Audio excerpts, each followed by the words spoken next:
Hello. ওখানে কি কিছু হয়েছে? কি আবার হবে? চেঁচাচ্ছ কেন? শোনো, পল্লবী ফোন করেছিল সকালে, মায়ের শোনো খবর নিচ্ছিল। মিথিলা, ওসব বড়লোক মেয়েদের সাথে কথা বলার কোনো দরকার নেই, বুঝতে পেরেছো? ওভাবে কেন বলছো? এই রাখছি।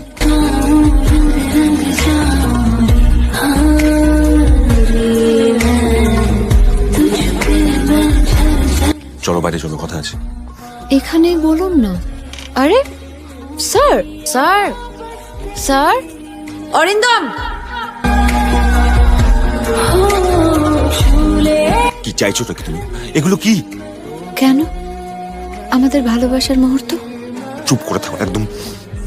আজ সকালে তোমার বউয়ের সাথে কথা হলো, কি ভালো মানুষ। ভালো লাগবে ও যদি এগুলো দেখে নেয়। তুমি মিথিলাকে কিচ্ছু জানাবে না। মিথিলাকে জানানোর হলে এগুলো তো আগে মিথিলাকেই পাঠাতাম, তোমাকে না।